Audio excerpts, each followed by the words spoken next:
we've discovered Kepler-22b, a small exoplanet in the Cygnus constellation. Seems like nothing important, right?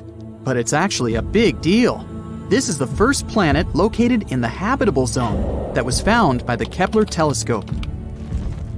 In other words, there may be water on this planet, and if there's water, there may be life. Kepler-22b can become our new potential home. So let's take a closer look at it. Actually, discovering new planets is not easy at all. Not all of them can be seen through our super cool telescopes, even the almighty Hubble. Sometimes, the stars are so small and dim that it's really hard to find them on a map. The same thing happened with Kepler-22. In such cases, scientists have to use a special method. First, they take a bunch of photos of the star in different periods of time. Then, they look at them and think, are there any dark dots on this star somewhere? And if they find one, that might be a planet. These photos actually help us to discover some very important stuff. Like, first of all, this planet exists. Secondly, here is its size, radius, and proximity to the star. And finally, will we be able to live there? Now we know that Kepler-22b is very similar to our planet and could potentially become a second Earth. It's also very close to us, only 635 light-years away.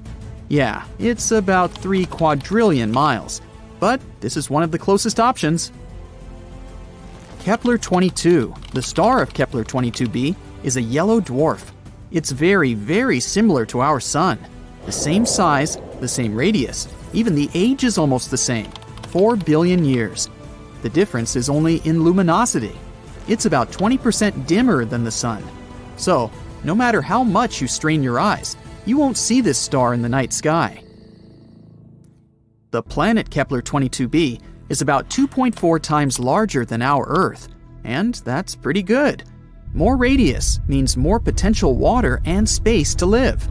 Although going from one city to another would take a while. It's scary to even imagine a 3-day-long plane flight. We don't know the exact mass of this planet, but scientists think it's bigger than Earth's. Actually, the mass of Kepler-22b can be up to 36 times greater than that of our planet. What does it mean? Vigorous gravity. If the planet is 36 times heavier than Earth, then gravity there will be about 6 times stronger. Can you barely lift 20 pounds of potatoes? Try 120. Not to mention that you yourself can become much heavier on that planet. You'll have to get incredibly pumped up just to walk there. You have to literally turn yourself into a bodybuilder just to get to work. The worst thing is that with such gravity, it'd be incredibly difficult for plants to survive there. They'd need at least a little freedom to rise up from the ground. And animals. Our dogs and cats would have to turn into little balls of muscle to survive there. But if this planet has its own animals or other inhabitants, we can roughly imagine what they may look like. They probably have a lot of legs to make moving easier. They aren't really tall, but they're very massive and extremely strong. Muscular giant spiders? Could be worse, I guess. The good news is that this is all unconfirmed information. If we're very lucky, and gravity there turns out to be just a bit stronger than Earth's, then, of course, it'll be much easier to live there. The next thing we know about Kepler-22b is that it's about 15% closer to its star than we are to the Sun. If Kepler-22b existed in our solar system, it would be located somewhere between Earth and Venus. Does that mean we're all going to burn? No, silly. As I mentioned before, the star Kepler-22 is pretty cold, just some 10,000 degrees Fahrenheit. And that's why we can assume that the temperatures on Kepler-22b will be about the same as we have on Earth. If the planet orbits its star the same way Earth orbits the Sun, which we don't actually know, Kepler-22b can rotate around its star on its side, like, for example, Uranus. What? Didn't you know Uranus is actually lying on its side? Also, look at its rings. Yes, Uranus also has rings, like Saturn, but they're vertical. The universe is truly a mystery. It may turn out to be a gas planet. or a planet covered with gas but with a solid core, like Neptune, or a water world covered with a giant ocean. In this case, it better be a water planet. Then at least we could build some kind of underwater city there. We could filter the water and eat fish, until we evolve into an amphibious species. Does it even count as evolution if we go back to our roots? Scientists, however, think that Kepler-22b may turn out to be a Neptune-like planet. Some astronomers have even assigned the planet to a category of mini-Neptunes. Yes, this is a real planetary category. But this hasn't been proven yet. But even if, fortunately for us, Kepler-22b turns out to be a rocky planet, we still don't know what the atmosphere is like there. Does it exist at all? What if it turns out to be something like the atmosphere of Venus, which is more toxic than your ex? Then we'd have to dig deep underground to somehow survive on this planet. And then we'd have to come up with a heat source, because it's pretty cold underground. Yeah, let's hope this won't be the case. There are many possibilities with Kepler-22b. So far, we don't have a clear answer. But let's hope that scientists will find it before we load the first people into shuttles and send them to conquer Kepler-22b. That would be awkward if it turns out to be a gas planet, or something like that. The only life that we are certain about so far in the entire universe is on planet Earth. Whether that life is intelligent is, let's say, arguable. But anyway, it's not surprising that we're tirelessly searching for life on other planets. So far, they've discovered more than 4,000 of them. But what's even cooler? NASA has compiled a new list of 24 planets that aren't just Earth-like, they're better. The conditions on them are so good that they're more comfortable than on our planet. So let's examine some of them. KOI 5715.01. Let's be coy, shall we? This wonderful planet is in the constellation Cygnus. And why is it so wonderful? Well, our sun is a yellow dwarf. And sorry, sun, even though you're not bad at supporting life, there are some stars that can do it better. Nothing personal. The planet KOI 5715.01 orbits near an orange dwarf. Orange dwarfs are stars slightly smaller than our sun and have a little lower luminosity. Did you like the alliteration there? Anyway, don't worry, it doesn't mean we're going to live in complete darkness. In fact, if the planet is found closer to the sun and it has a thicker atmosphere, it may even be lighter and more colorful than on Earth. Now, our sun has a very short lifespan.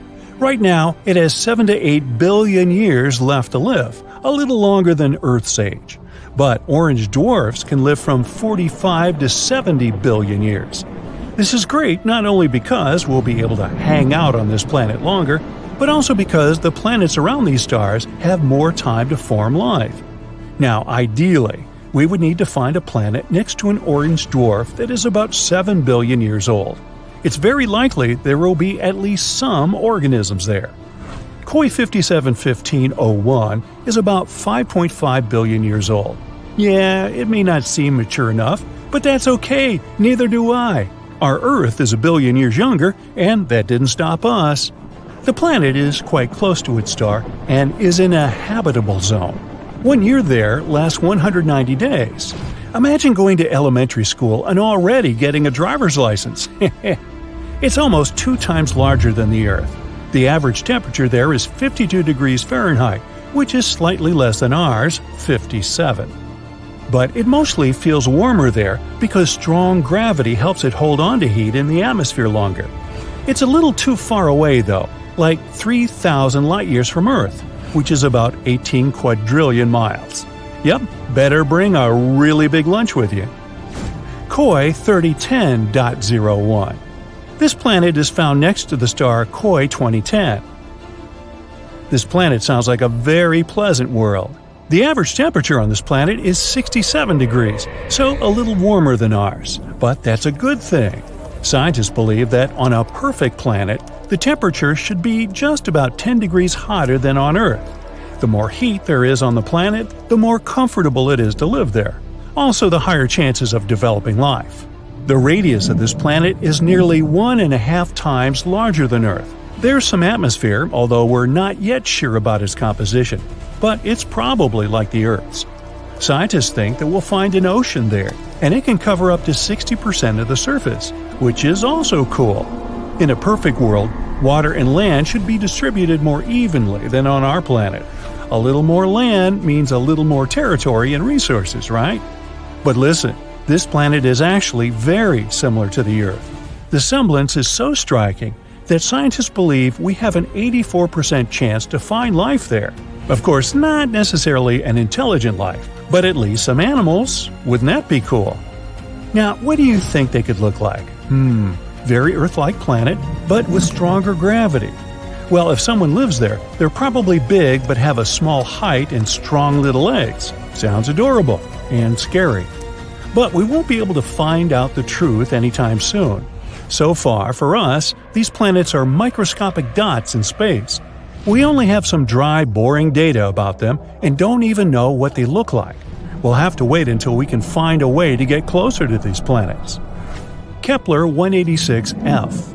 This is also one of the best candidates for having life. This rather cute planet was nicknamed the Earth's cousin because it does have a strong resemblance. Anyway, these two planets are like sisters, not twins. Kepler 186f rotates near a red dwarf. Red dwarfs are stars even dimmer and smaller than orange dwarfs. Yeah, they'll also live for a very, very long time, but their luminosity is also quite low. However, Kepler 186f is closer to its star than we're to our Sun, so it shouldn't be too dark there. Well, at least not night-like dark.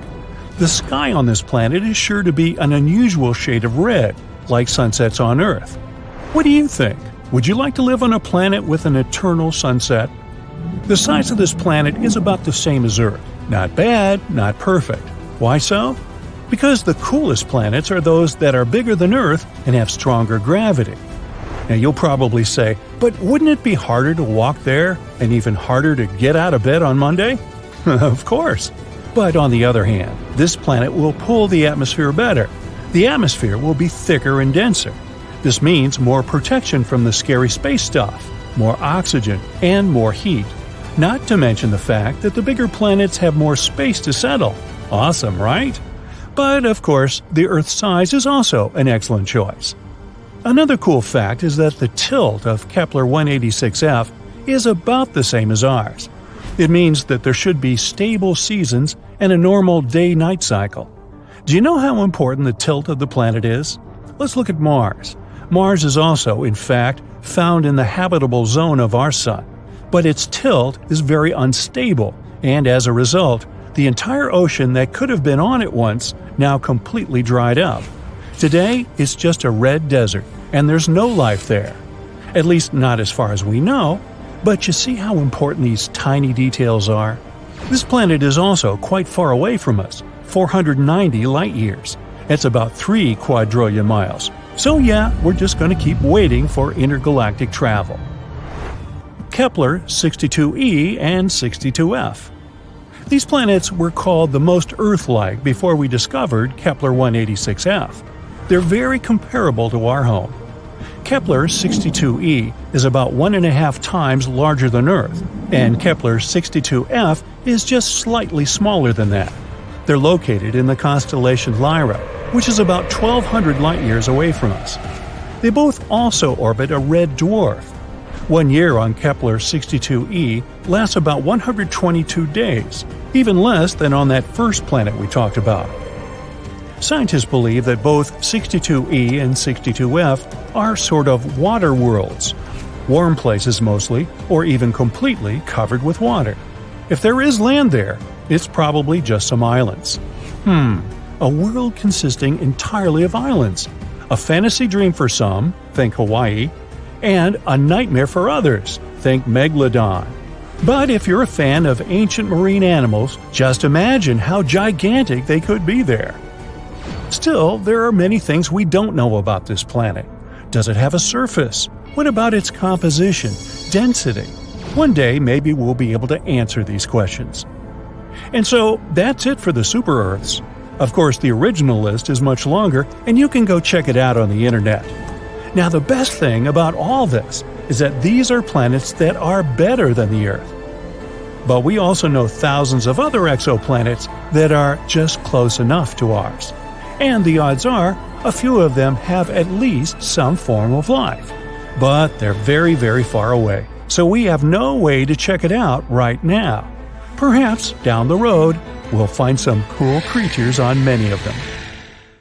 You're on a spaceship flying through outer space at a speed of 180,000 miles per second. This is almost the speed of light. Make yourself comfortable, because the voyage is going to be long. It will last a little more than 90 years. It's better to use a cryo capsule to not get bored. In short, you need to fly for almost a century at the speed of light to get to a mysterious exoplanet that scientists have recently discovered. They have found many planets in the last few years, but this one can help in the search for extraterrestrial life. The planet looks like a dark blue ball and has a complex technical name consisting of letters and numbers. It's about the size of Neptune and orbiting around a little star of class M, or in simple words, around a red dwarf. The planet is 8 times closer to its star than Earth is to the Sun. But this doesn't mean that fiery layers of magma cover the surface of this world. The temperature on this exoplanet is pretty low and similar to Earth's. That's because the red dwarf is not as hot as our Sun. But the most exciting thing is that the atmosphere of this space object consists of water vapor, or helium hydrogen. Scientists don't know for sure, so they actively observe it. But if there is water in its atmosphere, then life can exist. It's unlikely we will discover some big creatures, but even microscopic bacteria would be a big sensation. Another reason why scientists keep their eyes on this planet is its origin. If they find out what the planet's atmosphere is made of, they'll understand how such objects can form around red dwarfs. This will be another little brick of understanding of how the universe works. Even if they discover life on this strange planet, it will be impossible to transport it from there for us to study. Fortunately, there's another massive object near Earth where microbes can live, and it's located inside our solar system. In 2020, scientists detected a strange gaseous substance in Venus's atmosphere. These were chemical residues of phosphine. This is a significant finding because phosphine exists on Earth near some microbes. They've recently discovered phosphine in penguins' bodies. Many people started to put out theories that these animals came to us from Venus. But, of course, this is not true. You can also find this substance among swamps and mud. So it was a big surprise when they found residual phosphine parts on another planet. It's weird, since life on Venus's surface most likely cannot exist. The temperature and pressure on the planet are just too high. But high up in the sky of Venus, the conditions are not so terrible. Perhaps some microbes live there. But scientists also know that volcanoes often erupt there. A chemical trace of phosphine may appear as a result of these eruptions. If this is the real reason for the appearance of phosphine, they probably won't find any life. Now they're spending a lot of money on the study of this planet. But let's go back to deep space.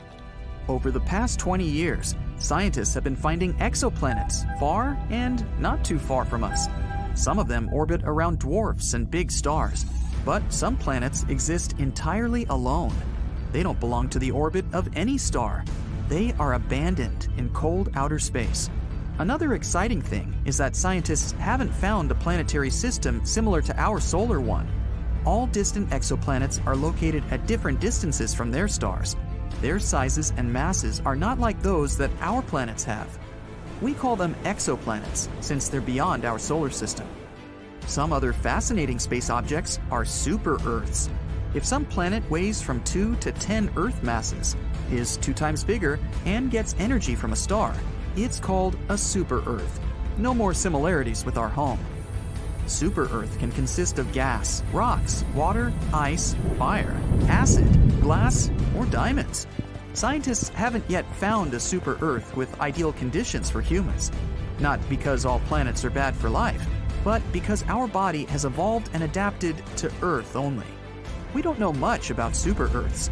They contain a massive amount of energy because of their enormous masses, and this energy is released. Therefore, frequent volcanic eruptions and earthquakes occur on many of these planets. Thunderstorms happen there almost every day. And by the way, one day there lasts several times longer than our 24-hour one.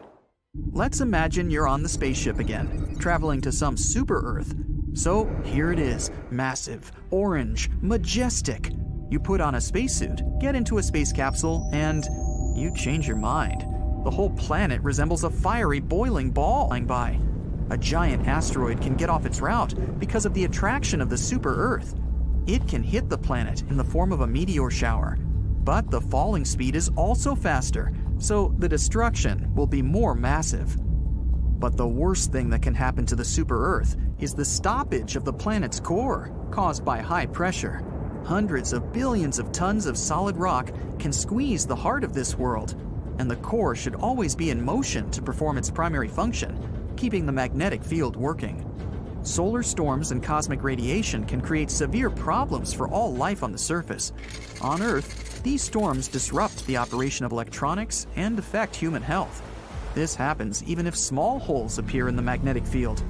And what would happen if all the protection disappears? The energy of the closer star and the radiation from distant space would quickly destroy the super-Earth and make it impossible for life to develop. All these events can happen to a super-Earth with ideal conditions for living. And such a planet is a rarity. Most super-Earths have terrible surfaces and atmospheres. There's a planet where the air is so hot that it can evaporate metals. The fiery wind simply splits any solid substance into molecules. Such a super-Earth is more like a star, not an ordinary planet. Also, there's another super-Earth, wholly covered with water. You won't find a single piece of land there. The ocean floods any island in a second. And underwater, there are volcanoes. They erupt almost every hour, releasing billions of tons of magma. Because of the heavy weight, the planet is slightly tilted.